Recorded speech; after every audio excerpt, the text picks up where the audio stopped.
Good morning all of you. कैसे हैं आप लोग? आई होप बहुत अच्छे होंगे और आप लोगों को कल की क्लास अच्छी लगी होगी। हम लोग आज एनसीईआरटी का सेकंड क्लास पढ़ने वाले हैं। क्लास 6 का आपका इतिहास का एनसीईआरटी पढ़ रहे हैं हम लोग, जो कि आपके लिए बहुत ही ज़्यादा महत्वपूर्ण है। चाहे आप किसी भी तरह की पढ़ाई कर रहे होंगे, अगर आप 6 क्लास से लेकर के बीए में कोई भी क्लास की पढ़ाई कर रहे होंगे तो आपको यहाँ से बहुत मदद मिलने वाला है। साथ ही आप किसी भी कंपटीशन की तैयारी कर रहे होंगे तो आपके लिए एनसीईआरटी बहुत ही ज़्यादा महत्वपूर्ण है। तो उम्मीद है कि कल की क्लास समझ में आई होगी और इसी क्रम में हम लोग आज की क्लास की शुरुआत कर रहे हैं। और आज आपका जो चैप्टर है ये है आखेट खाद्य संग्रह से भोजन उत्पादन तक। आज हम लोग देखेंगे कि आखेट कैसे शुरू हुआ, फिर खाद्य संग्रह मानव ने कैसे किया और कैसे भोजन उत्पादन किया। आज हम लोग इसमें पाषाण काल में पूरा पाषाण काल, मध्य पाषाण काल और नव पाषाण तक की जो घटनाएं हैं उसको पढ़ेंगे। काफ़ी महत्वपूर्ण चैप्टर है, तो क्लास को पूरा देखना है और अच्छे से देखना है, समझते रहना है। तो चलिए देखते हैं आज क्या है खास। कह रहा तुषार की रेल यात्रा। जैसा कि आप सभी को पता है एक कहानी या प्रश्न से शुरू होता है एनसीईआरटी। तो इसमें कह रहा है एक तुषार है बच्चा, जो रेल यात्रा की बात हो रही है। तुषार अपने एक रिश्तेदार की शादी में दिल्ली से चेन्नई जा रहा था। रेल में उसे खिड़की वाली सीट मिल गई, जहां से वह बाहर का नज़ारा देखने में मग्न हो गया। तेज दौड़ती गाड़ी से उसने देखा कि पेड़ पौधे, घर, खेत खलिहान बड़ी तेजी से पीछे की ओर छूटते चले जा रहे थे। तभी उसके चाचा ने उसके कंधे पर हाथ रखकर कहा, पता है लोगों ने मात्र 150 साल पहले रेल से यात्रा करनी शुरू की थी, बस तो इसके कुछ दशक बाद आई। तुषार सोचने लगा कि जब लोगों के पास आने जाने के लिए तेज रफ्तार वाली सवारियां नहीं थी तो क्या वे यात्रा नहीं करते थे? क्या वे अपनी सारी जिंदगी, आगे कह रहा है, क्या वो अपनी सारी जिंदगी एक ही जगह पर बिता दिया करते थे? नहीं, ऐसी बात नहीं है। ये तुषार हैं जो ट्रेन से सफ़र कर रहे हैं। आप सभी को पता है ट्रेन काफ़ी तेज़ जो है रन करता है, काफ़ी तेज़ सफ़र होता है इससे। उस समय इनके चाचा जी ने कहा कि जिस ट्रेन में आप बैठे हो इसका आविष्कार तो आज से लगभग 150 साल पहले हुआ है। यानी कि अगर ये 150 साल पहले हुआ है, आप सभी को पता है कि लॉर्ड डलहौजी के टाइम पीरियड में 1853 में पहला रेलवे लाइन जो है वो आपका मुंबई से ठाणे के बीच रेल चली थी। 34 किलोमीटर की दूरी तय किया था उसने, यानी कि वहाँ से रेल का इतिहास भारत में शुरू हुआ। उसके पहले आप देखेंगे रेल नहीं था और बस तो रेल के काफ़ी बाद आया है। और इसके पहले की ज़िंदगी कैसे चलती थी तुषार ऐसे सोच रहे हैं और उन्हें लग रहा है कि कैसे लोग चलते रहे होंगे, एक ही जगह पे रहते रहे होंगे क्या। तो आप सभी को पता है कि एक ही जगह पे मानव कभी नहीं रहा। मानव ने हमेशा यात्राएं की हैं। उनके पास जो भी संसाधन थे, चाहे वो पैदल हो या आपके समुद्र या नदी के द्वारा या नाव के माध्यम से जो है मानव यात्राएँ किया करता था। आगे देखते हैं हम लोग आरंभिक मानव आखिर वे इधर उधर क्यों घूमते थे। जो शुरुआत का मानव है वो इधर उधर क्यों घूमते रहते थे, ये हमें देखना है। आरंभिक मानव जो शुरुआत में इधर उधर घूमते थे क्यों, तो कह रहा है हम उन लोगों के बारे में जानते हैं जो इस उपमहाद्वीप में 20 लाख साल पहले रहते थे। आज हम इन्हें आखेटक खाद्य संग्राहक के नाम से जानते हैं।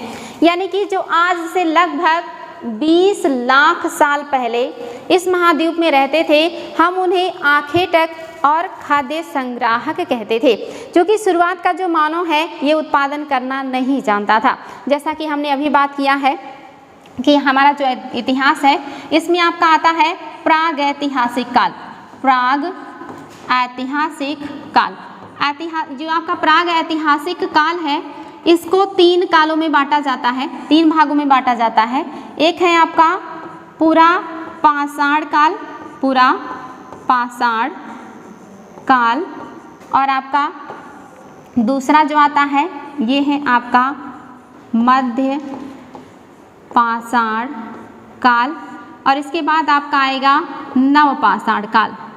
नव पाषाण काल आता है।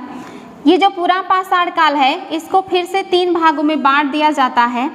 पहला है आपका निम्न पूरा पाषाण काल, निम्न पूरा पाषाण काल।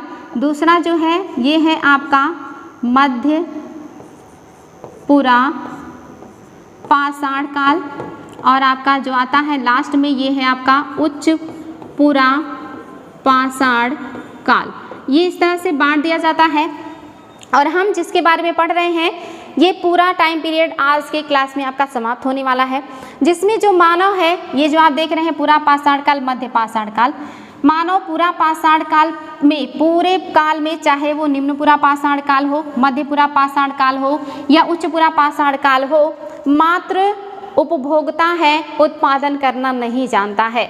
आपके मध्य पाषाण काल में भी मानव उत्पादन करना नहीं जानता है, मात्र उपभोक्ता है। ये सारे काल आपके उपभोक्ता वाले काल हैं, उत्पादन करना मानव नहीं जानता है। मानव सिर्फ उत्पादन कब करेगा? नव पाषाण काल में करेगा। यानी कि इस टाइम पीरियड में मानव खाद्य संग्राहक है और शिकार करता है, जिसको आखेट कहते हैं। वही आप पढ़ रहे हैं कि शुरुआत का जो मानव है वो कैसा है? आखेटक है और खाद्य संग्राहक है। तो आप इसको कैसे पढ़ेंगे, कौन से पॉइंट्स आपको देखने हैं या नोट्स आप कैसे बनाएंगे? आप वहाँ पे लिखेंगे प्रारंभिक मानव का जीवन, उसमें आप लिखेंगे प्रारंभिक जो मानव है वो आखेटक है, खाद्य संग्राहक है, यानी कि वो जो जंगल है वहाँ से कंदमूल, फल फूल ये सारी चीज़ें इकट्ठा करता है। इसके अलावा आखेट यानी कि शिकार करता है, उसका जीवन ऐसा ही है। आप नोट्स में लिखेंगे कि मध्य पाषाण काल तक का जो मानव है उसका जीवन आखेटक है और खाद्य संग्राहक है। ये आपका नोट्स में होगा। आगे कह रहा है भोजन का इंतजाम करने की विधि के आधार पर उन्हें इस नाम से पुकारा जाता है, क्योंकि भोजन का जो आधार है वो क्या है? आखेट और खाद्य संग्रह है, इसीलिए उन्हें आखेटक और खाद्य संग्राहक कहा गया है। ये मानव मध्य पाषाण काल तक का मानव है, ये बात याद रखिएगा, बहुत इंपॉर्टेंट है। आगे कह रहा है आमतौर पर खाने के लिए वे जंगली जानवरों का शिकार करते थे। ये देखिए खाने के लिए क्या कर रहे हैं? जंगली जानवरों का शिकार करते थे। मछलियाँ और चिड़िया भी पकड़ते थे। फल, मूल, दाने, पौधे, पत्तियाँ, अंडे इकट्ठा किया करते थे। ये सारे वो लोग क्या कर रहे हैं? संग्रह कर रहे हैं, कोई चीज़ उत्पादन नहीं कर रहे हैं, इसीलिए क्या है? संग्राहक हैं। जानवरों को शिकार कर रहे हैं, जानवर छोटे जानवर भी हैं, बड़े जानवर भी हैं, मछलियाँ भी हैं, चिड़िया भी शिकार कर रहे हैं, इसलिए आखेटक हैं। तो ये सारा आप अपने नोट्स में लिखेंगे, मानव आखेटक है और संग्राहक है। और कब तक है? मध्य पाषाण काल तक है। ये चीज़ें पूरी याद होनी चाहिए आपको। आखेटक, खाद्य संग्राहक, समुदाय के लोग एक जगह से दूसरी जगह पर घूमते रहते थे। ऐसा करने के कई कारण थे, यानी कि जो आखेटक होगा, जो संग्राहक होगा, वो एक जगह नहीं रहेगा, वो प्लेस बदलता रहेगा, घूमता रहेगा। इसके कई कारण हैं, कोई एक कारण नहीं है। एक जगह से दूसरी जगह जाने के लिए कई कारण जिम्मेदार होते हैं। वो कारण कौन से हैं ये भी आपको नोट करना है। आगे आप नोट्स में लिखेंगे आखेटक और खाद्य संग्राहक एक जगह से दूसरी जगह क्यों जाते थे। इसमें आपका पहला पॉइंट होगा, पहला कारण आप लिखेंगे कि अगर वे एक ही जगह पर ज़्यादा दिनों तक रहते तो आसपास के पौधे, फलों, जानवरों को खाकर समाप्त कर देते थे, इसीलिए और भोजन की तलाश में उन्हें एक जगह से दूसरी जगह जाना पड़ता था। यानी कि पहला पॉइंट आपको समझ में आ गया होगा। पहला पॉइंट है आपका कि अगर वो एक ही जगह पे रहते तो उन्हें समस्या होती। आपके एक मिनट, ये देखिए तो क्या हो गया। तो आपको पहले कारण में लिखना है कि पहला क्या कारण है। मानो अगर एक जगह पे रहेगा तो जो खाने पीने वाली चीज़ें हैं, फल, आप देख रहे हैं कि अगर वो एक जगह रहेगा तो पौधों को, फलों को, जानवरों को, इन सबको खा के समाप्त करेगा और उसे भोजन की तलाश में दूसरी जगह जाना पड़ेगा। तो पहला रीज़न क्या हो गया मानव के भ्रमण करने का या एक जगह से दूसरी जगह जाने का, तो भोजन की तलाश, क्योंकि एक जगह पे रहेगा तो उसके खाने पीने की चीज़ें समाप्त हो जाएंगी। चूँकि वो उत्पादन करना नहीं जानता है, नेचर की दी हुई चीज़ों पर निर्भर है, तो एक जगह रहेगा तो वो चीज़ें समाप्त हो जाती हैं। तो ये एक जगह से दूसरी जगह जाएगा भोजन की तलाश में, ये पहला पॉइंट है, भोजन की तलाश में जाएगा दूसरी जगह। दूसरा क्या है कारण, ये जरूर नोट कीजिएगा। दूसरा कारण क्यों मानव एक जगह से दूसरी जगह जाएगा, ये बात हो रही है उस समय की जब मानव उत्पादन करना नहीं जानता है। जानवर अपने शिकार के लिए या फिर हिरन और मवेशी अपना चारा ढूंढने के लिए एक जगह से दूसरी जगह जाया करते हैं, इसलिए इन जानवरों का शिकार करने के लिए लोग भी इनके पीछे पीछे जाया करते होंगे। यानी कि मानव चूँकि शिकार करता है, पशुओं के मांस पर निर्भर है। जो पशु हैं उसमें शाकाहारी जो जीव हैं वो भी अपने चारागाह या भोजन की तलाश में एक जगह से दूसरी जगह जाएंगे, और जब वो एक जगह से दूसरी जगह भोजन की तलाश में जाएंगे तो मानव भी उनके पीछे उनकी तलाश में जाएगा। तो दूसरा रीज़न हो गया कि पशु प्रवास करेगा तो पशुओं के पीछे मानव भी प्रवास करेगा, क्योंकि मानव पशुओं के मांस पर निर्भर है। मानव अभी क्या कर रहा है, कच्चा मांस खा रहा है और इसलिए उसे पशुओं के शिकार की ज़रूरत है और इसलिए वो क्या करेगा, पशुओं के पीछे वो भी जाएगा। दो रीज़न समझ में आ गया आपको। एक तो कंदमूल फल फूल जो है ये समाप्त होंगे इसलिए मानव जाएगा। दूसरा जो शाकाहारी जीव हैं ये चारागाह की तलाश में जाएंगे दूसरी जगह, तो मानव भी उनके पीछे चारागाह मतलब जो है जाएगा जानवरों की शिकार के लिए। आपका तीसरा कारण क्या है प्रवास करने का? तीसरा कारण यह है कि जो है, एक मिनट थोड़ा सा मैं नीचे कर दे रही हूँ, ज़्यादा ऊपर हो गया। पेड़ों और पौधों में फल फूल अलग अलग मौसम में आते हैं। यानी कि तीसरा कारण क्या है कि जो आपके पेड़ हैं पौधे हैं इनमें फल फूल अलग मौसम में आते हैं, इसलिए लोग उनकी तलाश में उपयुक्त मौसम के अनुसार अन्य इलाकों में घूमते होंगे। आप सभी को पता है कि सारे फल एक मौसम में नहीं आते। जब आम का सीज़न होता है तो आम आता है, आम के बाद अमरूद का सीज़न आ गया, उसके अलावा जामुन का अलग सीज़न होता है, सारे फलों के अलग सीज़न होते हैं। तो मानव सीज़न के अकॉर्डिंग फलों की तलाश में भी जगह बदलते रहते हैं। कहीं पे आम के पेड़ हैं तो वहाँ आम मिलेंगे, कहीं दूसरी जगह पे दूसरे फल के आपके पेड़ हैं और वो फल अपने मौसम में आते, अपने सीजन में आते हैं। तो अलग अलग सीजन में अलग अलग फलों का टाइम आता है, इसलिए भी मानव उन फलों को प्राप्त करने के लिए जगह बदलता है सीजन के हिसाब से। तो ये तीसरा पॉइंट देखिए, इसको नोट कीजिएगा अपने नोट्स में। आप बात करेंगे हम चौथे पॉइंट की। आपके चौथे पॉइंट में जो है वो आपका क्या आ जाएगा? चौथा कारण यह है कि पानी के बिना किसी भी प्राणी या पेड़ पौधों का जीवन संभव नहीं होता। पानी झीलों में, झरनों में, नदियों में ही मिलता है। यद्यपि कई नदियां और झीलों का पानी कभी नहीं सूखता। कुछ झीलें और नदियों में पानी बारिश के बाद ही मिल पाता है, इसलिए ऐसे झीलों और नदियों के किनारे बसे लोगों को सूखे मौसम में पानी की तलाश में इधर उधर जाना पड़ता होगा। यानी कि भोजन अपनी जगह है, भोजन की तलाश में तो मानो अभी तक 3 रीज़न उसके भोजन के बने, वो आपने नोट किया। चौथा रीज़न क्या है? पानी का। पानी के बिना जीवन संभव ही नहीं है। और पानी कहाँ मिलेगा? जहाँ पे झील होंगे, झरने होंगे, नदियाँ होंगे। बहुत सारे आपके झील, झरने, नदियाँ ऐसे हैं जो हर मौसम में पानी आपको उपलब्ध कराते हैं। जैसे आपकी गंगा सतत वाहिनी नदी है, जहाँ ग्लेशियर से पानी मिलता है तो हमेशा उसमें पानी मिलेगा। लेकिन बहुत सारी नदियाँ, झील, झरने ऐसे होते हैं जो बारिश के मौसम के बाद ही पानी उसमें होता है और जैसे ही गर्मी आती है पानी समाप्त हो जाता है। ऐसे में अगर ऐसे झील और नदी और झरनों के पास मानो है कि वहाँ के पानी जो है वो समाप्त हो गए मौसम के अकॉर्डिंग, तो मानो को क्या करना पड़ेगा? दूसरी जगह पानी की तलाश में जाना पड़ेगा। तो ये चौथा कारण बना, रीज़न बना मानव के प्रवास करने का। और ये कब का है? जब मानव उत्पादन करना नहीं जानता है, मात्र आखेटक है, खाद्य संग्राहक है। ये 4 पॉइंट आप लोग नोट करिएगा, बहुत इंपॉर्टेंट है। आपके नोट में ये होना चाहिए कि उस समय का मानव जब आखेटक है, खाद्य संग्राहक है, तो एक जगह से दूसरी जगह क्यों भ्रमण कर रहा है। 4 पॉइंट आपको मिल गए हैं। अब हम लोग आगे बढ़ेंगे और देखेंगे कि आगे आप लोगों के लिए क्या खास बातें हैं। आरंभिक मानव के बारे में जानकारी कैसे मिलती है? ये जो आरंभिक मानव है, जो खाद्य संग्राहक है, आखेटक है, इसके बारे में हमें जानकारी कैसे प्राप्त होती? क्या स्रोत हैं इसको जानने के? कह रहा है पुरातत्वविदों को कुछ ऐसी वस्तुएं मिली हैं जिनका निर्माण और उपयोग आखेटक खाद्य संग्राहक किया करते थे। यह संभव है कि लोगों ने अपने काम के लिए पत्थरों, लकड़ियों और हड्डियों के औजार बनाए होंगे। इनमें से पत्थरों के औजार आज भी बचे हैं। यानी कि हम प्राचीन काल के बारे में कैसे जानते हैं? जब मानव लिखना पढ़ना नहीं जानता था, उत्पादन करना नहीं जानता था, उस समय की ज़िंदगी के बारे में हम कैसे जानते हैं? तो जो पुरातत्वविद हैं, जो पुराने जो मानव के द्वारा उपयोग में लाए गए औजार हैं, हथियार हैं, बर्तन हैं, उनका अध्ययन करके जानते हैं। तो शुरुआती तौर का जो मानव है वो पत्थर, लकड़ी और हड्डियों के औजार बना रहे हैं। यानी कि क्या कर रहे हैं? पत्थरों के औजार बनाया उन्होंने, लकड़ियों के और हड्डियों के औजार बनाते थे। इनके अवशेष हमें प्राप्त होते हैं, उनका अध्ययन करके जानते हैं कि उस समय का मानव इनके हथियार बनाया करता था, जिसमें से पत्थरों के औजार लंबे समय तक रहे, लकड़ी और हड्डियाँ आसानी से गल जाती हैं, ये ज़्यादा दिनों तक नहीं रहते, इसलिए इनके हमें अवशेष कम देखने को मिलते हैं। इनमें से कुछ औजारों का उपयोग फल फूल काटने, हड्डियाँ और मांस काटने तथा पेड़ों की छाल और जानवरों की खाल उतारने के लिए किया जाता था। देखिए, औजार मतलब जो आपके काम को आसान बनाए वो औजार है, जो शिकार करने में मदद करे वो हथियार है, तो औजारों में उनके पास क्या काम कर रहे हैं? औजार से फल फूल को काटने का काम कर रहे हैं, हड्डियों और मांस को काटने का काम कर रहे हैं, पेड़ की छाल को काटने का काम कर रहे हैं, जानवरों की खाल उतारने के लिए ये औजार का उपयोग कर रहे हैं। कुछ साथ ही हड्डियों या लकड़ियों के मुट्ठे लगने वाले मतलब लगा हुआ भाले और बाण जैसे हथियार बनाए जाते थे। यानी कि यहाँ पे कुछ ऐसे भी हथियार मिले हैं जिनमें मुट्ठी लगी है, जिनमें पकड़ने के लिए मुट्ठ बनी हुई है, जिसको आसानी से पकड़ करके यूज किया जा सकता था। ऐसे भी हथियार देखने को मिले हैं।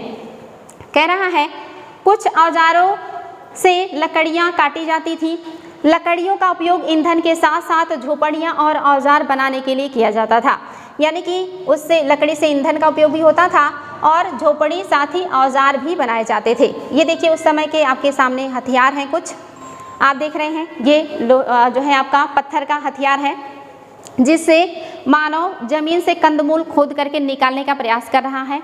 आप देख रहे हैं ये भी आपके पत्थर के ही औजार हैं, जिनसे मानव उस समय के पशुओं के खाल को सिलाई करके वस्त्र बनाने का प्रयास कर रहा है। इस तरह से मानव उस समय हथियार बनाया करता था। देख रहे हैं आप, कुछ बहुत खास नहीं है, थोड़ा बहुत नुकीला करके वो किसी तरह से कंदमूल को निकालने का, काटने का, चिड़ने फाड़ने का काम कर रहा है, जिसमें पत्थर के औजार हमें ज़्यादा मिले हैं।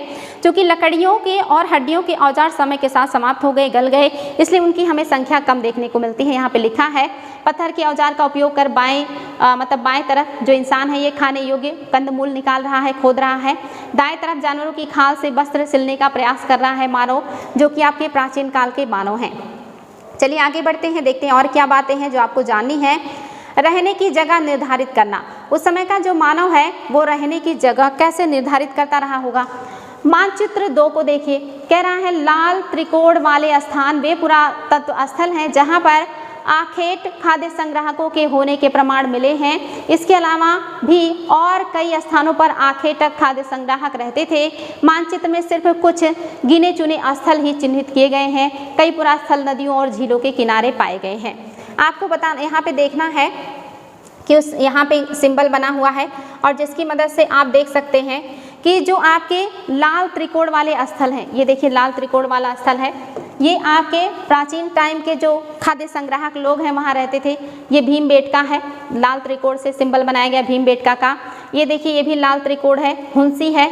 ये आपका कुरनूल है जो कि आंध्र प्रदेश में है, यहाँ भी आपके प्राचीन काल के मानव के अवशेष मिले हैं। इसके अलावा आप देखेंगे नवपाषाण काल का स्थल है, दाउजले हेडिंग नवपाषाण कालीन स्थल है। ये भी नवपाषाण कालीन स्थल है, जो चिरांद है जो कि बिहार में पाया गया है। आपका कोलडिहवा और मेहरगढ़ ये भी आपके नवपाषाण कालीन स्थल हैं। ये सारे आपके नवपाषाण कालीन हैं। ये आपका पहला गांव है जो ग्रामीण सभ्यता डेवलप हुई, इनाम गांव। ये आपका जो है पहला नगर है, मुंबई नगर और कोलकाता ये सब क्या है, नवीन नगर है, जो नए नए नगर देखने को मिले हैं। ये भी आपका नवपाषाण काल स्थल है। पयमपल्ली हल्लूर भी आपका नवपाषाण काल स्थल है।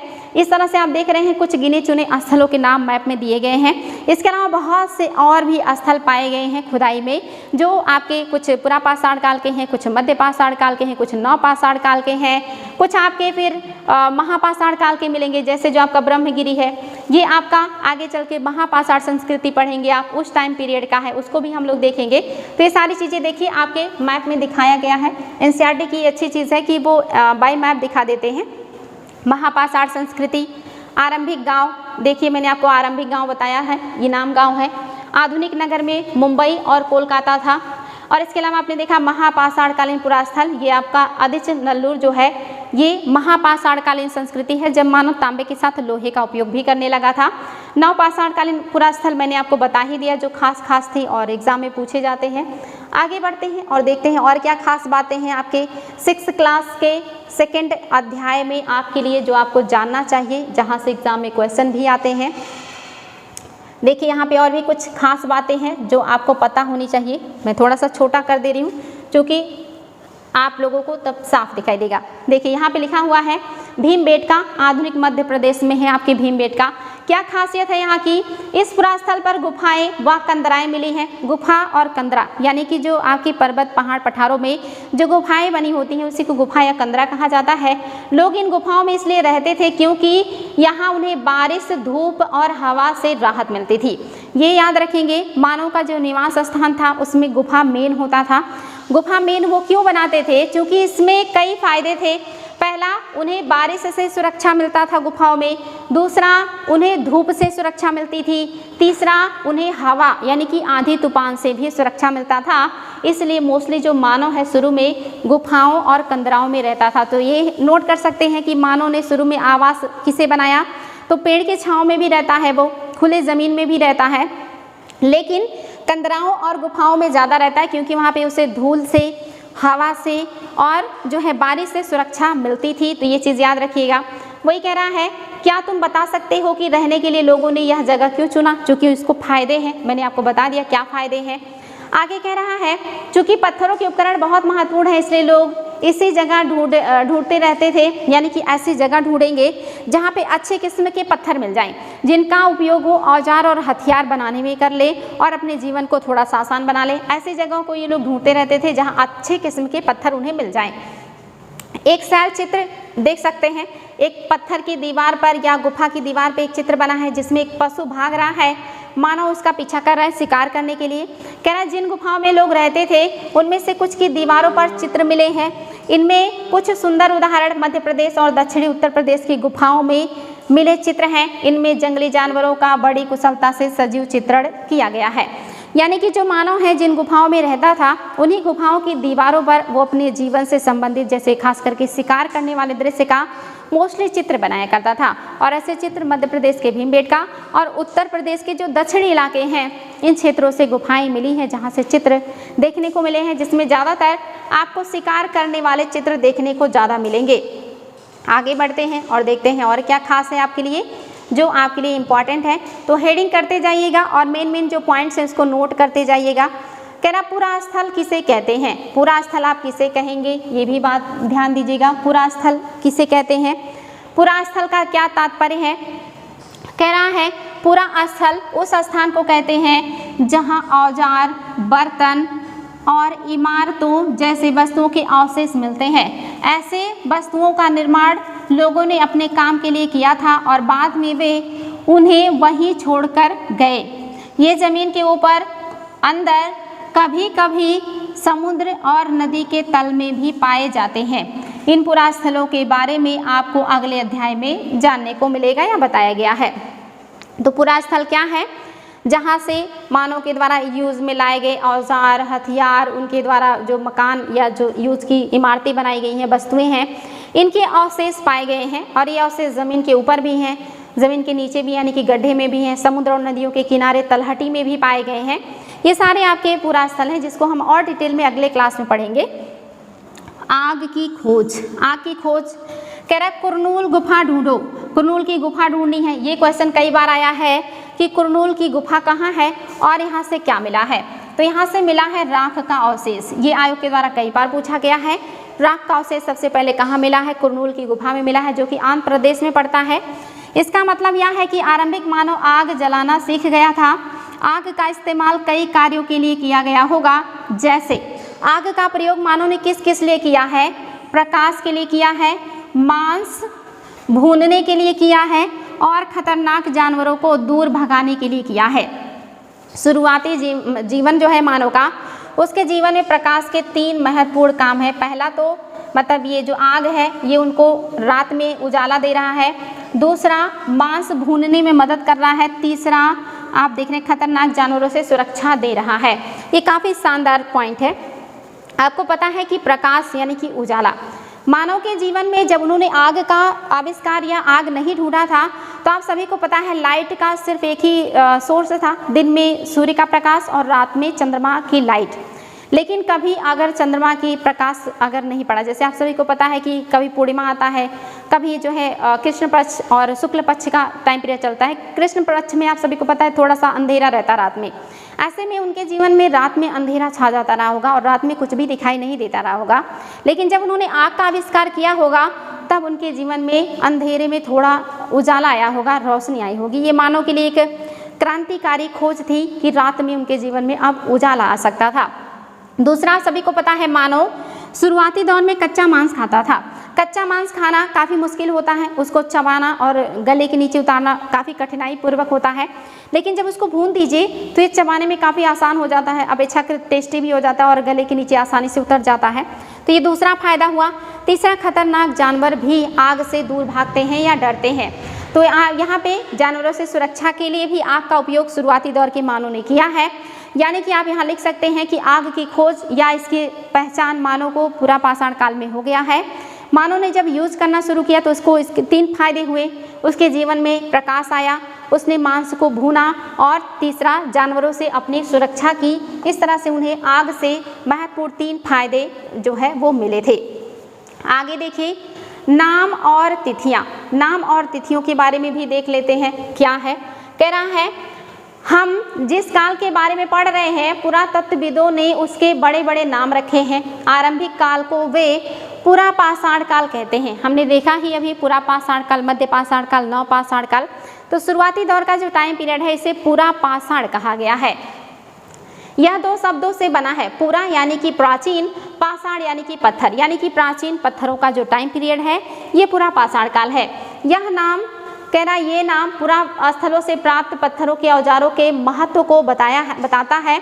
पुरा पाषाण काल 20 लाख साल पहले से 12,000 साल पहले के दौरान माना जाता है। ये पॉइंट आप लोगों को नोट करना चाहिए कि जो आपका पुरा पाषाण काल है इसका टाइम पीरियड कब से कब तक है। तो 20 लाख से 12,000 का जो टाइम पीरियड है ये आपका पूरा पाषाण काल का टाइम पीरियड है। वेरी वेरी इंपॉर्टेंट तथ्य, इसको याद रखिएगा, नोट करिएगा।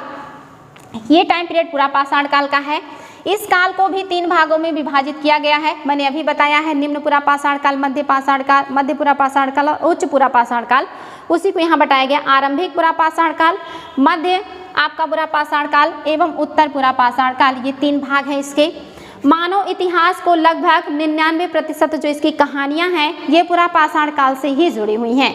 क्योंकि ये टाइम पीरियड काफ़ी बड़ा है, इसमें आप देख रहे हैं पुरा पाषाण काल में 3 आ रहे हैं, आरंभिक, मध्य और उच्च, इसलिए ये टाइम पीरियड काफ़ी बड़ा है। इसलिए इसकी 99% जो पुरा पाषाण कालीन कहानियाँ हैं इसी टाइम पीरियड से जुड़े हुए हैं। इस काल के दौरान घटित हुई है।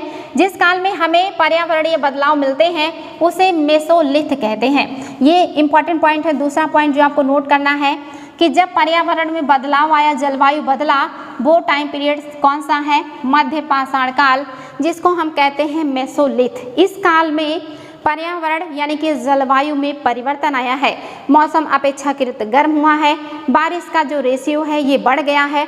ये बदलाव कब आ रहा है? मेसोलिथ या मध्य पाषाण काल में ये बदलाव देखने को मिला है। इसका समय लगभग कब से कब तक है? नोट कीजिएगा, 12,000 साल से पहले से लेकर 10,000 साल पहले तक का माना गया है। यानी कि 20 लाख साल पहले से 12,000 साल तक का जो टाइम पीरियड है ये पूरा पाषाण काल का है। 12,000 से लेकर के 10,000 साल का जो टाइम पीरियड है ये आपके मध्य पाषाण काल का है, जहाँ जलवायु में परिवर्तन आया है और मानव के जीवन में भी परिवर्तन आएगा। लेकिन याद रखेंगे, मानव अभी भी उपभोक्ता और खाद्य संग्राहक ही है, शिकारी ये उत्पादन करना नहीं जानता।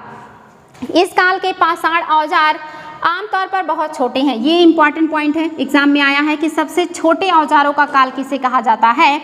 ये आपके मध्य पुरा पाषाण काल को सबसे छोटे औजारों का काल कहा जाता है। और इन छोटे औजारों को सूक्ष्म पाषाण औजार या माइक्रोलिथ कहा जाता है या लघु पाषाण कहा जाता है। ये वेरी वेरी इंपॉर्टेंट है, ये एग्जाम में कई बार आया है कि किस काल में औजारों को माइक्रोलिथ कहा जाता था या लघु पाषाण कहा जाता था। ये आपके मध्य पाषाण काल में औजार सबसे छोटे हो गए हैं, लगभग आपके 6 सेंटीमीटर से 10 सेंटीमीटर तक छोटे, बहुत छोटे आकार के औजार आपके हो गए हैं। कह रहा है प्रायः इन औजारों में क्या है? हड्डियां हैं, लकड़ियां हैं और मुट्ठे लगे हंसिया, आरी जैसे औजार मिलते हैं। यानी कि मध्य पाषाण काल में आपकी हड्डियों के औजार मिले हैं, साथ ही लकड़ियों के औजार भी मिले हैं, मुट्ठी लगे हुए हंसिया और आरी भी मिले हैं। ऐसे औजार आपके इस काल में देखने को मिलता है।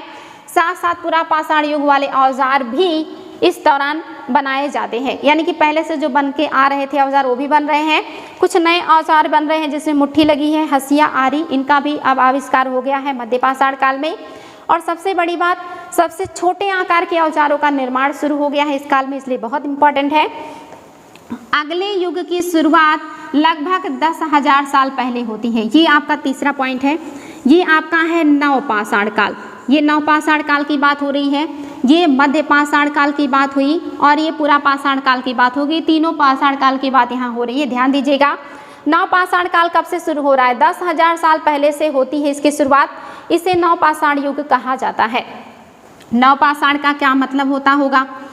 हमने कुछ स्थानों के नाम दिए हैं, अगले अध्याय में तुम्हें ऐसे अनेक नाम मिलेंगे। अक्सर हम पुराने स्थानों के लिए उन नामों का प्रयोग करते हैं जो आज प्रचलित हैं, क्योंकि हमें ज्ञात नहीं कि उस काल में इनके क्या नाम रहे होंगे। यानी कि जो भी नाम रखे गए हैं वो वर्तमान में हमने औजारों, हथियारों, वहाँ की स्थिति के आधार पर रखे हैं। प्राचीन काल में इनका क्या नाम था ये हम नहीं जानते, वर्तमान में हमने अपनी सुविधा के हिसाब से उसका नाम रख दिया है। ये देखिए आगे आपका नेक्स्ट पॉइंट जो कि इम्पॉर्टेंट है, बदलती जलवायु। बदलती जलवायु, आप सभी को पता है जलवायु कब बदला है? 12,000 साल पहले, यानी कि मध्य पाषाण काल में जलवायु में परिवर्तन आया है। और ये बड़ा बदलाव क्या आया है? गर्मी बढ़ने लगी, मौसम गर्म हो गया। क्योंकि इसके पहले आपका क्या चल रहा है? महान हिमयुग चल रहा था। महान हिमयुग में ज़्यादातर जो इलाका है वो बर्फ से ढका हुआ है। कल हमने पढ़ा था कि उत्तर का पूरा मैदानी बेल्ट, गंगा का मैदानी बेल्ट, सिंधु का मैदानी बेल्ट, ब्रह्मपुत्र का मैदानी बेल्ट, सब कुछ बर्फ से ढका हुआ है मध्य पाषाण काल के पहले। जो मानव है वो नर्मदा नदी के आसपास संग्राहक का काम कर रहा है, आखेट का काम कर रहा है। चूँकि ऊपर के क्षेत्र बर्फ से ढके हुए हैं, वहाँ खाने पीने और रहने की कोई व्यवस्था नहीं है। लेकिन जैसे जैसे मध्य पाषाण काल आया, यानी कि 12,000 साल पहले बदलाव आया, जलवायु में बहुत ज़्यादा परिवर्तन आया, गर्मी बढ़ी। गर्मी बढ़ने से निम्न वायुदाब उच्च वायुदाब का क्रिएशन हुआ और बारिश शुरू हुआ। बारिश शुरू होने से क्या हो गए? जो आपके बर्फ थे वो मैदानी बेल्ट में वो पिघल गए। परिणाम स्वरूप इस क्षेत्र में क्या हो गए? घास के मैदान बनने लगे। यानी कि अब जब मैदानी बेल्ट के बर्फ पिघलेंगे तो निश्चित ही अब वहाँ पे घास उगेंगे, और अगर घास उगेंगे तो क्या होगा? हिरण, बारहसिंघा, भेड़, बकरी, गाय और उन जानवरों की संख्या बढ़ी जो घास खाकर जिंदा रह सकते थे। यानी कि अब ऐसे जानवरों की संख्या बढ़ेगी जो शाकाहारी हैं। क्योंकि आपके घास की संख्या बढ़ रही है तो शाकाहारियों की संख्या बढ़ेगी। आगे देखिए, जो लोग इन जानवरों का शिकार करते थे वे भी इनके पीछे आए और इसके खाने पीने की आदतों और प्रजनन के समय की जानकारी हासिल करने लगे। हो सकता है कि तब लोग इन जानवरों को पकड़कर अपनी ज़रूरत के अनुसार पालने की बात सोचने लगे हों। साथ ही इस काल में मछली भी भोजन का महत्वपूर्ण स्रोत बन गया। ये सारी बातें मध्य पाषाण काल की हैं, जब ऊपर के बेल्ट में बर्फ पिघल चुके हैं, घास आ गए हैं। उन घास को खाने वाले शाकाहारी जानवर जंगलों से निकल के मैदान में पहुंच गए हैं। इनकी संख्या में बढ़ोतरी हो गई है। इनके पीछे मानव भी नर्मदा की घाटी से निकल के मैदानी बेल्ट में इनका शिकार करने के लिए पहुंच गया। और साथ ही उसने जब वहाँ पहुँचा तो देखा कि ये जो जानवर हैं इनका मतलब जो है प्रजनन का भी एक टाइम पीरियड होता है, भोजन का टाइम पीरियड होता है। कौन से जानवर हैं जो खतरनाक हैं, कौन से जानवर हैं जो पालतू बनाने योग्य हैं। इसी काल में मानव ने पहली बार मानव को, जो पशु है, उसको पालतू बनाने का प्रयास किया, जिसका सबसे पहला जो हमें स्रोत मिलता है वो एक तो मिलता है एमपी मध्य प्रदेश से, जिसको कहते हैं आदमगढ़ से, और दूसरा जो मिलता है वो आपके राजस्थान से मिलता है। राजस्थान से जो मिला है उस प्लेस को कहते हैं बागोर। ये याद रखिएगा, आयोग ने इसको कई बार पूछा हुआ है। दो प्लेस जहाँ सबसे पहले पशुपालन हुए हैं, एमपी का आदमगढ़, राजस्थान का बागोर, ये दोनों मध्य पाषाण काल के ही हैं, जब मानव इन शाकाहारी जानवरों के पीछे मैदान में यानी कि फील्ड में आ गया है, घास के मैदान में आ गया है। और इस तरह से उसने जानवरों के व्यवहार के बारे में जाना, जो कौन से जानवर हैं जो खतरनाक हैं, कौन से हैं जो शाकाहारी हैं जो उन्हें नुकसान नहीं पहुंचाएंगे, उनका प्रजनन कैसे होता है, कितने समय में होता है, ये सारी चीज़ें मानव ने जाना जब वो मैदानी बेल्ट में पहुंचा शाकाहारी जानवरों के पीछे। तो ये बात समझ में आई होगी यहाँ तक, बिल्कुल कहानी की तरह है। एकदम दिमाग में एक डायग्राम बनना चाहिए कि कैसे परिवर्तन आ रहा है, कैसे मानव का व्यवहार बदल रहा है, कैसे जलवायु बदल रही है, कैसे नए तरह के फलों, फसलों और घासों का उत्पादन हो रहा है। आगे भी देख लेते हैं। कह रहा है यहाँ पे थोड़ा सा हेडिंग देख लीजिए, खेती और पशुपालन की शुरुआत, यानी कि मानव अब जो आखेट करता था, जो खाद्य संग्राहक था, अब वो खेती भी करेगा और पशुपालन बड़े पैमाने पे करेगा। अब ये बात हम जो पढ़ेंगे ये आपके नवपाषाण काल का होगा। आपने पहले पूरा पाषाण काल पढ़ा, फिर मध्य पाषाण काल पढ़ा, अब आ गई बारी आपके नवपाषाण काल की। इसमें कह रहा है इस दौरान उपमहाद्वीप के भिन्न भिन्न इलाकों में गेहूं, जौ, धान जैसे अनाज प्राकृतिक रूप से उगने लगे थे। यानी कि महाद्वीप के अलग अलग क्षेत्रों में कहीं पे जौ जो है स्वतः से उग रहा है, कहीं गेहूं और कहीं धान प्राकृतिक रूप से उग रहा है। मानव उत्पादन इसका भी नहीं कर रहा है, नेचर के द्वारा ये उगाया जा रहा है। शायद महिलाओं, पुरुषों और बच्चों ने अनाजों को भोजन के लिए बटोरना शुरू कर दिया होगा। यानी कि जब वो मैदानी बेल्ट में आएगा तो वहाँ पे अब बहुत ज़्यादा पेड़ तो है नहीं, घास का मैदान है, तो पशुओं का शिकार तो करेगा। साथ ही जो अनाज उगाए हैं अब उनके बीज को भी ये लोग इकट्ठा करना शुरू कर दिए होंगे, ऐसी बात कही जा रही है। आगे कह रहा है साथ ही वे यह भी सीखने लगे होंगे कि यह अनाज कहाँ उगते थे और कब पक कर तैयार होते थे। ऐसा करते करते लोगों ने इन अनाजों को खुद पैदा करना सीख लिया होगा। इस प्रकार धीरे धीरे वे कृषक बन गए होंगे। जब उन्होंने अनाजों को संग्रह करना शुरू किया होगा तब उन्हें पता चला होगा ये कहाँ पे होता है, कितने समय में पकता है, और फिर धीरे धीरे उन्होंने मतलब इसका उत्पादन करना भी शुरू किया होगा। और आप सभी को पता है कि मानव पहले बिल्कुल भी जानवरों जैसा रहता है, तो धीरे धीरे करके ही सीखेगा, और ये परिवर्तन मानव के जीवन में धीरे धीरे आ रहा है, काफ़ी समय बाद आ रहा है। इस तरह लोगों ने अपने घरों के आसपास चारा रखकर जानवरों को आकर्षित कर उन्हें पालतू बनाया होगा। अचानक से तो पालतू बनाया नहीं होगा किसी को, पहले उसके व्यवहार को जज किया होगा, वो क्या खाता है, कितने समय में वो फिर नए बच्चे देता है, और कौन से जानवरों को अपने पास रखना ज़रूरी है। तो ऐसे जानवरों को तुरंत तो पकड़ेंगे नहीं, पहले आकर्षित करेंगे, घास देंगे, चारा देंगे। जैसे आपको जब जानवरों से दोस्ती करनी होती है तो आप पहले उसको पुचकारते हैं, थोड़ा सा उसके साथ ऐसा व्यवहार करते हैं ताकि वो आपके साथ घुले मिले, आपके साथ अच्छा मतलब जो है फील करे। तो ऐसे मानव भी प्रयास कर रहा है, आकर्षित कर रहा है पशुओं को अपनी तरफ जो शाकाहारी हैं कि वो आए, ताकि उनको पकड़ के अपने घर के आसपास उनको पालतू बनाया जा सके। सबसे पहले जिस जंगली जानवर को पालतू बनाया गया वह क्या था, वो आपका कुत्ते का जंगली पूर्वज था। जो आज का कुत्ता है ऐसा नहीं, उस समय के जो कुत्ते हुआ करते थे वो काफ़ी बड़े आकार के होते थे, काफ़ी डेंजरस होते थे। चूँकि ठंडा इलाका है तो बाल भी बड़े बड़े होंगे, मानव के भी बाल बड़े बड़े रहे होंगे, आकार भी बड़ा रहा होगा। तो आज के डॉगीज़ का वो पूर्वज था जो बड़े आकार का रहा होगा और जंगली रहा होगा। धीरे धीरे लोग भेड़, बकरी, गाय और सुअर जैसे जानवरों को अपने घरों के नज़दीक आने को उत्साहित करने लगे।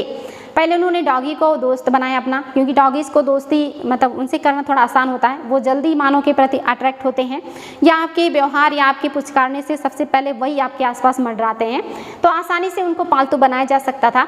उसके बाद उन्होंने दूसरे शाकाहारी जीवों को मतलब अपना दोस्त बनाया या पालतू बनाया, जिसमें सबसे आसान आपके भेड़ है, बकरी है, गाय है, इनको आसान था दोस्त बनाना या पालतू बनाना। और सुअर, इनको भी इन्होंने बनाया अपना पालतू पशु और उनको आकर्षित किया, उत्साहित किया, और ज़्यादातर उन्हें अपने घर के आसपास रखने का प्रयास किया। धीरे धीरे करके इन पशुओं को उन्होंने बड़े पैमाने पे पालतू बनाना शुरू कर दिया था। आगे कह रहा है कि ऐसे जानवर झुंड में रहते थे और ज़्यादातर घास खाते थे। अक्सर लोग अन्य जंगली जानवरों के आक्रमण से इनकी सुरक्षा किया करते थे। क्योंकि और भी जानवर थे जो इन जानवरों को नुकसान पहुंचा सकते थे, तो मानव इनकी सुरक्षा भी करने लगा। आगे कह रहा है इस तरह धीरे धीरे वे पशुपालक बन गए, और इस तरह से उन्होंने क्या किया, पशुपालन करना शुरू किया, पशुपालक बन गया। कह रहा है क्या तुम बता सकते हो कि सबसे पहले कुत्तों को ही पालतू क्यों बनाया गया?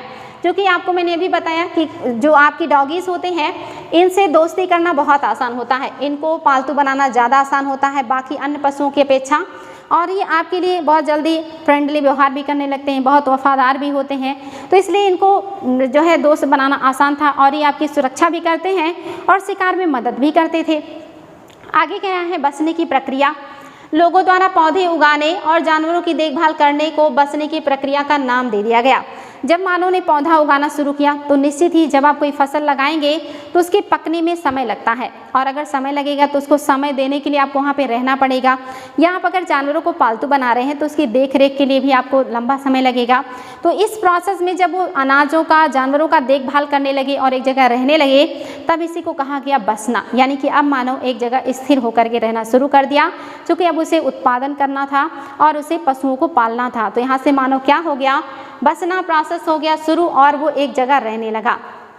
आगे कह रहा है, अपनाए गए ये पौधे तथा जानवर अक्सर जंगली पौधों तथा जानवरों से भिन्न होते हैं। इनकी वजह यह है कि बसने की प्रक्रिया की दिशा में अपनाए गए पौधे व जानवरों का लोग चयन करते हैं। उदाहरण के रूप में, यानी कि जो आपके पालतू जानवर होते हैं और जो जंगली जानवर होते हैं, दोनों में अंतर होता है। अंतर क्या होता है आप वो भी जानते हैं कि जो डॉगीज़ या जो भी जानवर हम अपने घर पे रखते हैं, वो धीरे धीरे करके उनका स्वभाव नरम हो जाता है। उनका आकार भी देखिए, यहाँ पे दांत दिया हुआ है, ये छोटे आकार के दांत हैं जो पालतू जानवरों के हैं, ये बड़े आकार का दांत है जो जंगली जानवरों का है। तो ये अंतर होता है, ये काफ़ी जो है पालने योग्य हो जाते हैं और ये काफ़ी डेंजरस यानी कि खतरनाक होते हैं। कह रहा है कि लोगों ने क्या किया होगा, आमतौर पर लोग उन्हीं पौधों और जानवरों का चयन करते हैं जिनके बीमार होने की संभावना कम हो, ऐसे जानवरों को पालना ज़्यादा पसंद करते हैं। यही नहीं, लोग उन्हीं पौधों को चुनते हैं जिनसे बड़े दाने वाले अनाज पैदा होते हैं, साथ ही जिनकी मजबूत डंठलें अनाज के पके दानों के भार को संभाल सके। मानो कैसे अनाज को उत्पादन पसंद करेगा जिसमें बड़े बड़े दाने निकले ताकि उसका भोजन पूरा हो सके। साथ ही ऐसे पौधों का चयन करेगा जिनके डंठल मजबूत हो और वो अनाज को पकने तक संभाल के रख सके, जैसे धान, गेहूँ, ये सारी चीज़ें। आगे कह रहा है, ऐसे पौधों के बीजों को संभाल कर रखा जाता है ताकि फिर से उगाने के लिए उनके जो गुण हैं वो सुरक्षित रखे जा सके। उन्हीं जानवरों को आगे प्रजनन के लिए चुना जाता है जो आमतौर पर अहिंसक होते हैं, यानी कि जो खतरनाक नहीं होते, उन्हीं का प्रजनन कराया जाता है और उन्हीं के बच्चों को पाला जाता है जो उनको नुकसान न पहुंचाए। इसलिए हम देखते हैं कि पाले गए जानवरों तथा कृषि के लिए अपनाए गए पौधे जंगली जानवरों और पौधों से धीरे धीरे भिन्न होते गए। मिसाल के तौर पर जंगली जानवरों की तुलना में पालतू जानवरों के दांत और सींग छोटे होते हैं। इनके जो दांत होते हैं और सींग होते हैं वो छोटे होते हैं। जो जंगली जानवर होते हैं उनके दांत और सींग बड़े होते हैं, वो डेंजरस भी होते हैं। आगे कह रहा है, बसने की प्रक्रिया पूरी दुनिया में धीरे धीरे चलती रही। यह करीब 12,000 साल पहले शुरू हुई। वास्तव में आज हम जो भोजन करते हैं वो इसी बसने की प्रक्रिया की वजह से है। कृषि के लिए अपनाई गई सबसे प्राचीन फसलों में गेहूं तथा जौ आते हैं। अगर ये क्वेश्चन आए कि सबसे प्राचीन फसल कौन सी है जिसका उत्पादन किया गया है, तो आपका जौ और गेहूं है, ये चीज़ याद रखिएगा। उसी तरह सबसे पहले पालतू बनाए गए जानवरों में कुत्ते के बाद भेड़ और बकरी आते हैं, क्योंकि ये काफ़ी सीधे साधे और छोटे आकार के होते हैं, खतरनाक नहीं होते हैं, शाकाहारी होते हैं। नवीन जीवन शैलियाँ, अब जब मानव के जीवन में इतना बदलाव आया है कि वो अब उत्पादन करना सीख गया है, पशुपालन करना सीख गया है, तो निश्चित ही उसके जीवन में अब बदलाव आएगा। नई नई शैलियाँ विकसित होंगी, नई नई चीज़ें आपको देखने को मिलेंगी। चलिए वो भी देख लेते हैं कि मानव के जीवन में बदलाव के बाद क्या हुआ है। कह रहा है, तुम किसी पौधे के बीज को बोकर देखो, तुम पाओगे कि इसे विकसित होने में कुछ वक्त लगता है। इसमें कुछ दिन भी लग सकते हैं, महीने भी लग सकते हैं, या फिर साल तक लग सकता है। यानी कि अगर आप कोई फसल का उत्पादन करेंगे तो हर फसल के पकने का टाइम पीरियड अलग होता है। कुछ बहुत जल्दी हो जाते हैं, 15-20 दिनों में हो जाते हैं, कुछ कई महीनों में होते हैं, और कुछ फसलों को पकने में सालों लग जाते हैं। तो ऐसे में अगर इतना लंबा समय भी लग रहा है तो क्या होगा। इसलिए जब लोग पौधा उगाने लगे तो उसकी देखभाल के लिए उन्हें एक ही जगह पर लंबे समय तक रहना पड़ा था। बीज बोने से लेकर फसलों के पकने तक पौधों की सिंचाई करना होता था, खरपतवार हटाने होते थे, जानवरों को और चिड़ियों से उनकी सुरक्षा भी करनी होती थी ताकि जानवर और चिड़िया उसको नुकसान ना पहुंचा दे। जैसे बहुत से काम शामिल थे। कटाई के बाद अनाज का उपयोग बहुत संभाल कर करना पड़ता था और अनाज को भोजन और बीज दोनों ही रूपों में बचा कर रखना आवश्यक था। यानी कि इतना ही नहीं, मानव को अब फसल उत्पादन करना है तो सिंचाई भी करनी है, निराई भी करनी है, फिर उसको जानवरों से सुरक्षा भी देना है, फसल पकने के बाद काट करके उसको भोजन के रूप में भी संभाल के रखना है, आगे का काम चले उससे। इसके अलावा कुछ बीज भी सुरक्षित रखना होगा जो नेक्स्ट ईयर हम उसे लगा के फिर से फसल उत्पादन कर सके। मानव की जिम्मेदारियां बढ़ रही हैं, उसका काम बढ़ रहा है, तो अब उसे एक जगह स्थिर होना पड़ेगा इन सारे प्रोसेस को पूरा करने के लिए। ये सारे आप नोट कर सकते हैं कि मानव के जीवन में क्या बदलाव आया जब वो उत्पादक हुआ। तो आप ये लिख सकते हैं कि उसको फसल की सुरक्षा का काम बढ़ा, उत्पादन के बाद उसकी सुरक्षा, उसको संभाल के रखना ताकि नेक्स्ट ईयर हम उसका उत्पादन कर सके। इस तरह से मानव अब एक सभ्य मानव बन रहा है, एक स्थिर मानव बन रहा है जो समाज गांव का निर्माण कर रहा है, जो उत्पादन कर रहा है, जो आत्मनिर्भर बन रहा है।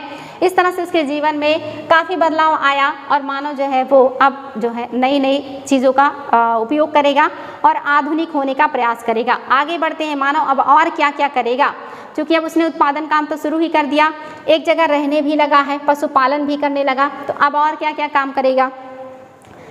इलाकों में लोगों ने मिट्टी के बड़े बड़े बर्तन बनाए, यानी कि इन इलाकों में जहाँ पे उत्पादन काम हुआ, अनाज का भंडारण हुआ, वहाँ पे लोग क्या करेंगे, बड़े बड़े बर्तन बना रहे हैं, मिट्टी के बर्तन। मिट्टी के बर्तन क्यों बनाएंगे, खेत से अनाज को घर लाने के लिए, घर में अनाज को एक जगह से दूसरी जगह ले जाने के लिए, उसको सुरक्षित रखने के लिए अब उन्हें बर्तनों और पात्रों की ज़रूरत पड़ी, तो उन्होंने सबसे पहले क्या किया, मिट्टी के बड़े बड़े बर्तन बनाए। इसके अलावा टोकरियाँ बुनी, उन्होंने टोकरी बुनना शुरू किया लकड़ी से या पत्तों से। इसके अलावा ज़मीन में गड्ढा खोदा ताकि उसमें अनाज स्टोर करके रखा जा सके। क्या तुम्हें लगता है कि शिकारी या भोजन संग्रह करने वाले बर्तन बनाते और उनका प्रयोग करते होंगे? अपने जवाब का कारण बताओ। बिल्कुल, जो ये कह रहा है शिकारी हैं और जो आपके भोजन संग्राहक हैं, संग्रह करने वाले भी ऐसे पात्र को ढूंढते हैं ताकि वो सामान को एक जगह से दूसरी जगह ले जा सके। आगे देखते हैं, जानवर चलते फिरते खाद्य भंडार। जानवर जो हैं ये आपके चलते फिरते खाद्य भंडार हैं। देखिए कैसे जानवर बच्चे देते हैं जिससे उनकी संख्या बढ़ती है। अगर जानवरों की देखभाल की जाए तो उनकी संख्या तो बढ़ती ही है, साथ ही उनसे दूध भी प्राप्त हो सकता है जो भोजन का एक अच्छा स्रोत है। यही नहीं, जानवरों से हमें मांस भी मिलता है। दूसरे शब्दों में पशुपालन भोजन के भंडार का एक तरीका है। यानी कि अगर आप पशुपालन कर रहे हैं तो आपके पास भोजन भंडार के रूप में है, क्योंकि पशुओं से आपको दूध मिलता है और दूध से आप बहुत सारे उत्पाद बना सकते हैं। अगर नहीं भी बना सकते तो दूध अपने आप में संपूर्ण आहार है। दूसरा, जितने पशु आपके पास होंगे उतना मांस आपके पास होगा, क्योंकि आप मांसाहारी भी हैं, तो वो भी आपके लिए भोजन है जो आपके पास संग्रह के रूप में है। अगर आपके पास 10-20 पशु हैं तो आप उसको कम से कम 40-50 दिन भोजन के रूप में यूज कर सकते हैं। तो ये क्या हो गया, ये भोजन संग्रह है जो पशु के रूप में उनके पास है। आगे कह रहा है, भोजन के अतिरिक्त जानवरों से और क्या क्या मिल सकता है, आज जानवरों का उपयोग किस लिए होता है। तो आप सभी को पता है कि भोजन के अलावा जानवर जो हैं वो सामान ढुलाई का काम भी करते हैं। अगर वो बड़े बाल वाले जानवर हैं तो उससे आप ऊन और दूसरी चीज़ें भी प्राप्त कर सकते हैं। भोजन के रूप में मांस और दूध का उत्पाद तो आप प्राप्त ही कर रहे हैं, उनसे गोबर की खाद भी बनाई जाती है, बहुत सारी चीज़ें जो यूज कर सकते हैं हम। आगे कह रहे हैं, आओ आरंभिक कृषकों और पशुपालकों के बारे में पता करें। शुरुआत के जो कृषक हैं, जो पशुपालक हैं, वो कैसे हैं उनके बारे में जान लेते हैं। कह रहा है, क्या तुम्हें कई नीले वर्ग दिख रहे हैं? पता है इनमें से प्रत्येक बिंदु उस जगह को दर्शाता है जहां पुरातत्वविदों को शुरुआती कृषकों और पशुपालकों के होने के साक्ष्य मिले हैं। ये पूरे उपमहाद्वीप में पाए गए हैं। इनमें सबसे महत्वपूर्ण पश्चिमोत्तर क्षेत्र में, आधुनिक कश्मीर में और पूर्वी तथा दक्षिण भारत में पाए गए हैं। यानी कि शुरुआत का जो मानव है जो उत्पादन करना शुरू कर रहा है वो सबसे पहले मेहरगढ़ के क्षेत्रों में कर रहा है, उसके बाद बुर्जहोम गुफाग्राल कश्मीर में कर रहा है, पूर्वोत्तर में आपने गारो खासी की पहाड़ियाँ देखी हैं, दक्षिण के क्षेत्रों में भी उत्पादन कर रहा है और उन सभी को बाई मैप एनसीईआरटी में दिखाया गया है। वही कह रहा है इन सभी क्षेत्रों में अब ऐसे लोगों का जो है अस्तित्व मिलना शुरू हो गया। वास्तव में ये निर्दिष्ट स्थान कृषकों और पशुपालकों की बस्तियां थीं या नहीं, इसे जांचने के लिए वैज्ञानिक खुदाई में मिले पौधों और पशुओं की हड्डियों के नमूनों का अध्ययन करते हैं। इनमें से सबसे रोचक जले हुए अनाज के दानों के अवशेष हैं। ऐसा लगता है कि ये गलती से या फिर जानबूझकर जलाए गए होंगे। वैज्ञानिक इन अनाज के दानों की पहचान कर सकते हैं। इस तरह हमें पता चलता है कि इस उपमहाद्वीप के विभिन्न भागों में बहुत सारी फसल उगाई जाती रही होंगी। वैज्ञानिक विभिन्न जानवरों की हड्डियों की भी पहचान कर सकते हैं। यानी कि जो अगर हमारे पास जले हुए अनाज के अवशेष हैं, जली हुई हड्डियों के अवशेष हैं या ऐसे बिना जले हुए भी हैं, तो हम उसका अध्ययन करके पता लगा सकते हैं कि उस समय का मानव कौन कौन से अनाज का उपयोग करता था, साथ ही कौन कौन से पशुओं का उपयोग मानव उस समय का करता था। देखिए आगे कह रहा है अस्थायी जीवन की ओर, यानी कि मानव फिर कैसे अस्थायी जीवन की ओर बढ़ा होगा। इसके पहले आपने देखा वो घूमता रहता था, टहलता रहता था, एक जगह से दूसरी जगह जाता रहता था, लेकिन अब वो अस्थायी जीवन निर्वाह करेगा। कैसे करेगा? पुरातत्वविदों को कुछ पुरास्थल पर झोपड़ियों और घरों के निशान मिले हैं, जैसे बुर्जहोम। हाईलाइट कीजिएगा, बुर्जहोम में आपके झोपड़ी का निशान मिला है। ये कहाँ है? वर्तमान में कश्मीर में है। यहाँ के लोग गड्ढे के नीचे घर में रहते थे। ये क्वेश्चन कई बार आया है। गर्ता आवास में या गड्ढे में घर बना के लोग कहाँ रहते हैं? बुर्जहोम में रहते थे, जो कश्मीर में था। इसमें उतरने के लिए सीढ़ियाँ थी, ये भी देखिए इंपॉर्टेंट पॉइंट है। इससे उन्हें ठंड के मौसम में सुरक्षा मिलती होगी। पुरातत्वविदों को झोपड़ियों के अंदर और बाहर दोनों स्थानों पर आग जलाने की जगह मिली है। ऐसा लगता है कि लोग मौसम के अनुसार घर के अंदर या बाहर खाना पकाते रहे होंगे।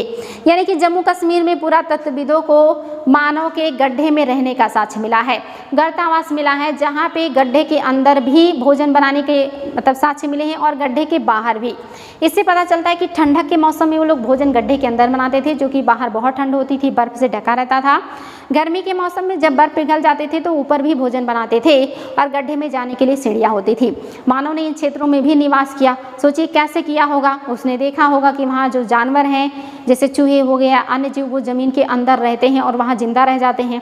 गड्ढा खोदने के बाद उन्हें ऊपर के टेम्परेचर से अंदर का टेम्परेचर थोड़ा ज़्यादा महसूस हुआ होगा, क्योंकि आप सभी को पता है धरती में 32 मीटर की गहराई पे जाने पे 1 डिग्री सेल्सियस टेम्परेचर बढ़ जाता है, और अगर आप इससे गहरा गड्ढा खोदेंगे तो ऊपर से लगभग 2 डिग्री सेल्सियस टेम्परेचर आपका बढ़ जाएगा। ये मानव ने ढूंढ लिया होगा और इसी हिसाब से उन्होंने यहाँ पे गड्ढा घर यानी कि गर्तावास बनाया होगा और उसमें रहना शुरू किया होगा। आगे देखिए, एक गर्तावास का चित्र बनाओ, आपको आगे देखना है और क्या खास बातें हैं। बहुत सारी जगहों से पत्थर के औजार भी मिले हैं। इनमें से कई ऐसे हैं जो पुरापाषाण युगीन उपकरणों से भिन्न हैं, इसीलिए इन्हें नवपाषाण युग का माना गया है।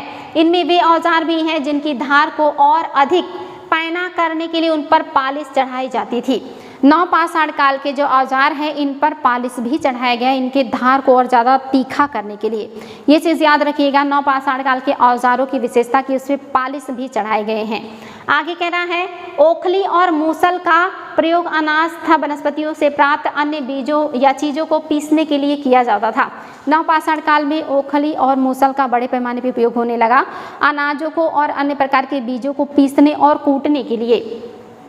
आज हजारों साल बाद भी ओखली और मूसल का प्रयोग अनाज पीसने के लिए किया जाता है। उसी तरह प्राचीन प्रस्तर युगीन औजारों का निर्माण और प्रयोग लगातार होता रहा। कुछ औजार हड्डियों से भी बनाए गए हैं, यानी कि जो पुरापाषाण कालीन औजार हैं उनका उपयोग भी जारी है, लेकिन नवपाषाण काल में अब नए नए तरह के हथियार भी बन गए हैं जिन पर पालिश भी किया जा रहा है। ओखली मूसल का उपयोग ज़्यादा हो गया क्योंकि अनाज उत्पादन जो शुरू हो गया था, इसलिए यहाँ पे आप देखिए आपके सामने कुछ औजार और हथियार हैं। ये नवपाषाण कालीन औजार और हथियार हैं जो आपको देख रहे हैं, काफ़ी भारी भरकम हैं और इनका उपयोग उस समय मानव करने लगा था अपने जीवन में। जो है अनाज वगैरह पीसने कूटने के लिए हंसिया वगैरह का यूज भी शुरू हो गया था। ये देखिए मिट्टी का बर्तन है आपका। नवपाषाण काल में मानव जो मिट्टी का बर्तन बनाने लगा था उसका साक्ष्य भी आपके सामने है। कह रहा है नवपाषाण युग के पुरास्थलों से कई प्रकार के मिट्टी के बर्तन मिले हैं। कभी कभी इन पर अलंकरण भी किया जाता था, यानी कि कभी कभी ये मिट्टी के बर्तनों पर डिज़ाइन भी करते थे, चित्रकारी भी करते थे या डिज़ाइन बनाने का कोशिश करते थे। आगे कह रहा है बर्तनों का उपयोग चीज़ों को रखने के लिए किया जाता था। धीरे धीरे लोग बर्तनों का प्रयोग खाना बनाने के लिए भी करने लगे। पहले तो चीज़ों को रखने के लिए यूज़ किया, फिर भोजन पकाने के लिए भी बर्तनों का यूज़ मानव करने लगा था। चावल, गेहूँ, दलहन जैसे अनाज अब आहार का महत्वपूर्ण हिस्सा बन गए। अब मानव धीरे धीरे तरह तरह के अनाज उत्पादन करना सीख गया, भंडारण करना सीख गया और उसका भोजन के रूप में यूज करना भी सीख गया। ये सारी घटनाएं नवपाषाण की चल रही हैं। कह रहा है इसके साथ साथ अब लोग कपड़े भी बुनने लगे थे। अब मानव कपड़ा भी बुनने लगा है, पशुओं के चर्म से भी, और मेहरगढ़ में कपास उत्पादन भी मानव ने करना सीख लिया था। आगे कह रहा है कि इसके लिए कपास जैसे आवश्यक पौधे उगाए जा सकते थे। याद रखिएगा मेहरगढ़ में कपास उत्पादन सबसे पहले हुआ था। क्या ये परिवर्तन हर जगह एक साथ ही आ गए होंगे? ऐसी बात नहीं है। हर जगह एक जैसा परिवर्तन एक साथ आना संभव ही नहीं है। आपके अपने ही यूपी में आप पश्चिम में जाएंगे अलग है, मध्य में अलग है, पूर्व में अलग है। उसी समय पूरे महाद्वीप में अलग अलग परिवर्तन चल रहा था। जहाँ मेहरगढ़ में गेहूँ और जौ उपजाए जा रहे थे, लोग मकान बना रहे थे, घरों में रह रहे थे सामूहिक रूप से, वहीं दक्षिण भारत में अभी भी लोग खाद्य संग्राहक और शिकारी के रूप में ही जीवन जी रहे थे। आगे कह रहा है, एक तरफ जहां कई जगहों पर स्त्री पुरुष शिकार और भोजन संग्रह करने का काम कर रहे थे, वहीं अन्य लोगों ने हजारों सालों के दरमियान धीरे धीरे खेती और पशुपालन को अपना लिया। बहुत जगह लोग मौसम के मुताबिक बदल बदल कर अपनी जीविका चलाया करते थे। आगे देखिए, सूक्ष्म परीक्षण मेहरगढ़ के जीवन और मृत्यु के बारे में है। मेहरगढ़ के बारे में हम देखेंगे कि वहाँ का जीवन कैसा है और जब मृत्यु हो जाती है तो क्या चीज़ें देखने को मिलती हैं। कह रहा है, मेहरगढ़ ढूंढो, यह ईरान जाने वाले सबसे महत्वपूर्ण रास्ते बोलन दर्रे के पास एक हरा भरा समतल स्थान है। याद रखिएगा, बोलन दर्रे के पास है आपका मेहरगढ़, जो हरा भरा और समतल मैदान है। याद रखिएगा, ये इंपॉर्टेंट पॉइंट है, इसको जरूर नोट कीजिएगा। मेहरगढ़ हेडिंग करके उसमें नोट कीजिएगा ये कहाँ है, बोलन दर्रे के पास है। कैसा इलाका है, हरा भरा समतल इलाका है। यहाँ पे स्त्री पुरुष ने इस इलाके में सबसे पहले जौ गेहूँ उगाया और भेड़ बकरियों को पालना सीखा। सबसे पहले महिला पुरुष ने यही कृषि काम शुरू किया और यहीं पे सबसे पहले भेड़ बकरियों को पालतू बनाना शुरू किया है मानव ने। ये पॉइंट नोट कीजिएगा, मेहरगढ़ में वेरी वेरी इंपॉर्टेंट तथ्य। इसके अलावा यहाँ विभिन्न प्रकार के जानवरों की हड्डियाँ मिली। इनमें हिरण तथा सुअर जैसे जंगली जानवरों तथा भेड़ और बकरी की हड्डियाँ हैं। मेहरगढ़ में इसके अलावा और क्या मिला है ये भी नोट कीजिएगा, चौकोर और आयताकार घरों के अवशेष मिले। सबसे पहले यही घर बनाने के साक्ष्य मिले हैं और घर कैसे हैं, चौकोर हैं, आयताकार हैं। कह रहा प्रत्येक घर में, ये भी हाईलाइट कीजिएगा, 4 या उससे ज़्यादा कमरे हैं। 4 या उससे ज़्यादा कमरे हैं मेहरगढ़ में, देख लीजिएगा, इंपॉर्टेंट है, जिसमें कुछ संभवतः भंडार के काम आते थे। इसमें से कुछ कमरे का यूज मानव अनाज के भंडार के रूप में यूज करता रहा होगा। आगे कह रहा है, मृत्यु के बाद सामान्यतः मृतकों के संग संबंधी उसके प्रति सम्मान जताते हैं। लोगों की आस्था है कि मृत्यु के बाद भी जीवन होता है, इसलिए कब्रों में मृतकों के साथ कुछ सामान भी रख दिए जाते थे। यानी कि मेहरगढ़ के जो लोग हैं उनमें अब अंधविश्वास भी आ गया है। उन्हें लगता है कि मृत्यु के बाद भी मानव का कोई जीवन होता होगा, जहां उसे खाने पीने, हथियार, औजार और अन्य चीज़ों की ज़रूरत पड़ती होगी। इसीलिए जब उनकी मृत्यु होती है तो मेहरगढ़ में सबसे पहले मिलता है उदाहरण कि वहाँ उसके साथ खाने पीने और हथियार, औजार और पशुओं को दफनाया गया है। ये चीज़ याद रखिएगा, मेहरगढ़ में अंधविश्वास शुरू हो गया है। मानव को दफनाया जा रहा है तो उसके साथ उसकी ज़रूरत की चीज़ें रखी जा रही हैं कब्र में। ये चीज़ सबसे पहले कहाँ देखने को मिल रहा है, नवपाषाण काल में मेहरगढ़ में दिख रहा है। मेहरगढ़ में जो है कई कब्र मिली। एक कब्र में एक मृतक के साथ बकरी को दफनाया गया। ये पॉइंट हाईलाइट कीजिएगा, बकरी को मानव के साथ कहाँ दफनाया गया है, मेहरगढ़ में दफनाया गया है। संभवतः इसे परलोक में मृतक के खाने के लिए रखा गया है कि जब वो परलोक जाएगा तो उसे खाने की ज़रूरत पड़ेगी। मेहरगढ़ के चित्र में बकरी जो है इसका कंकाल मिला है मानव के कंकाल के साथ।